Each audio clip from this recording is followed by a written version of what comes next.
लियोनटीफ-क्लॉस्ट model. आज हम लियोनटीफ-क्लॉस्ट model के बारे में पढ़ेंगे।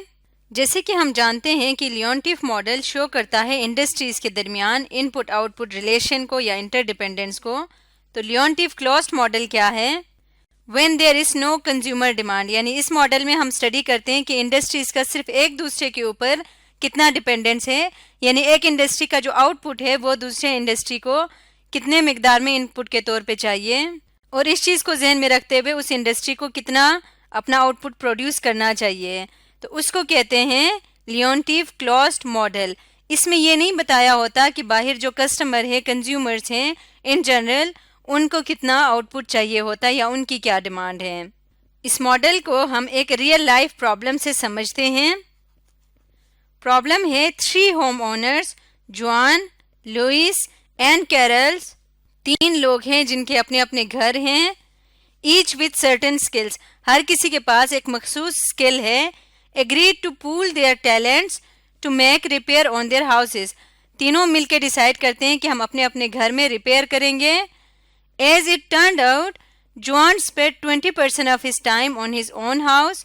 जॉन ने फिर क्या किया, अपने टोटल टाइम का 20% अपने घर के रिपेयर में लगाया।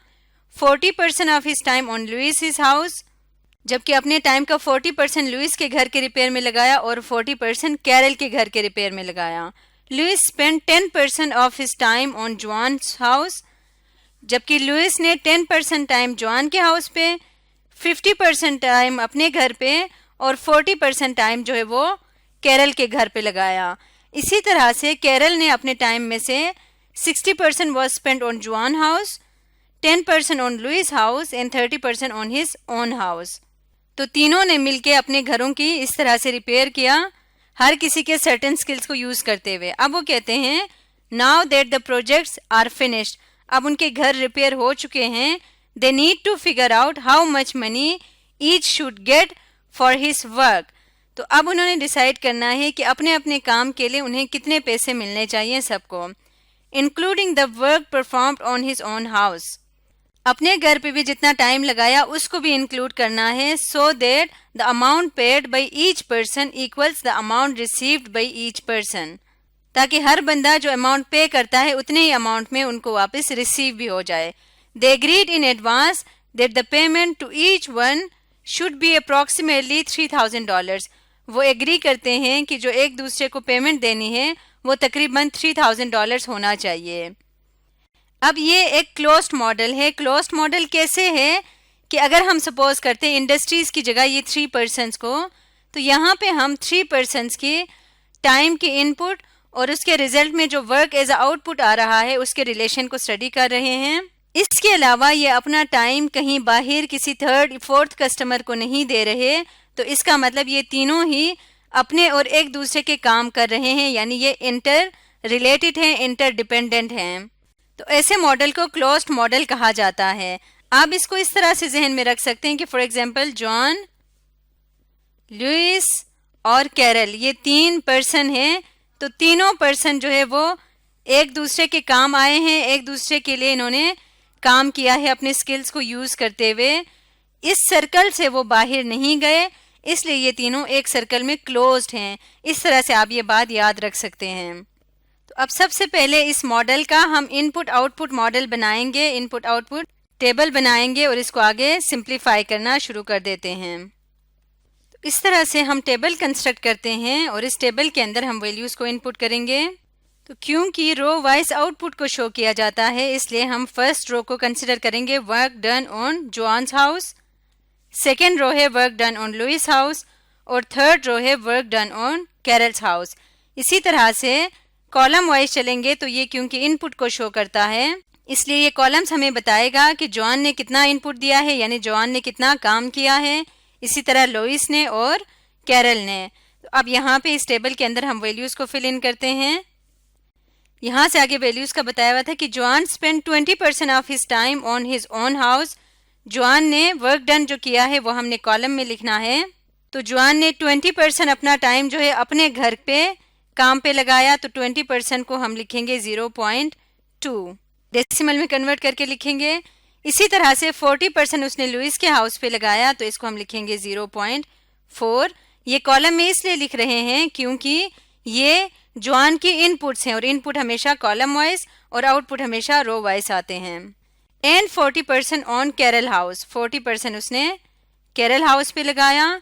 इसी तरह से Louie spend 10% on his time on John's house. Louie जो है, लुइस ने 10% अपना टाइम जॉन के हाउस पे लगाया। 50% of his time on his own house and 40% on Carol. 50% अपने घर पे लगाया और 40% कैरल के घर पे लगाया। जबकि ऑफ कैरल्स टाइम, कैरल ने अपने टाइम में से 60% जॉन के घर पे, 10% लुइस के और 30% अपने घर पे लगाया।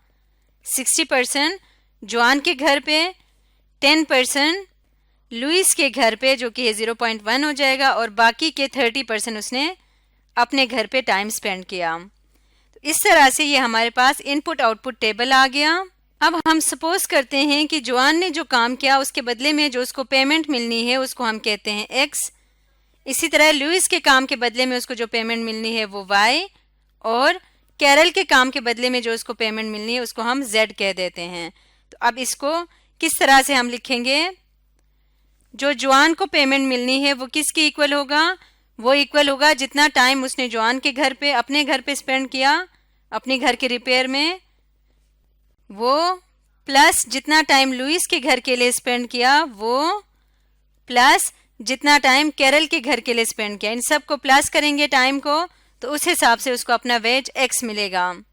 इसी तरह से y इक्वल होगा 0.4 x plus 0.5 y plus 0.1 z, और इसी तरह से z इक्वल होगा, z क्या है? कैरल्स का वेज है, तो इसको कितने वेजेस मिलेंगे? 0.4 x plus 0.4 y plus 0.3 z। अब इसको हम मैट्रिक्स नोटेशन में लिखते हैं, तो ये लेफ्ट हैंड साइड जो बनेगा वो आउटपुट मैट्रिक्स है, यानी इनको कितने कितने वेजेस मिलेंगे वो उनका आउटपुट होगा। आउटपुट मैट्रिक्स ये बनेगा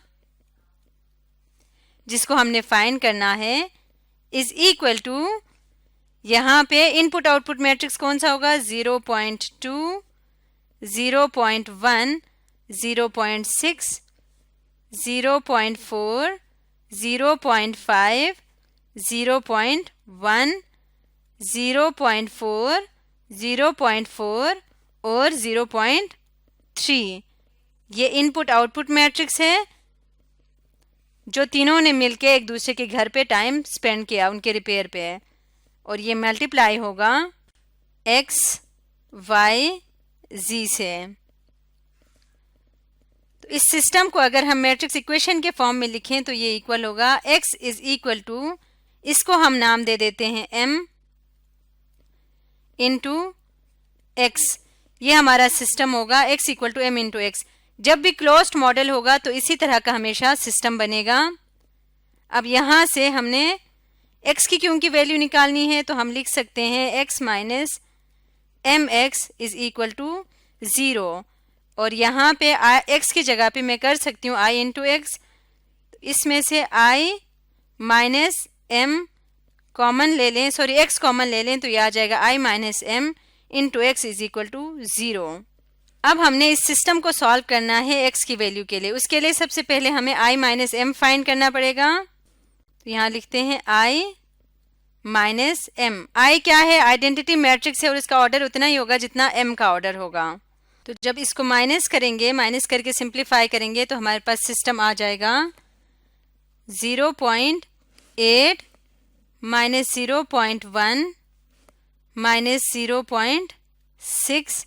इसी तरह दूसरी रो आ जाएगी माइनस 0.4, 0.5 माइनस 0.1, और ये आ जाएगा माइनस 0.4 माइनस 0.4 और 0.7।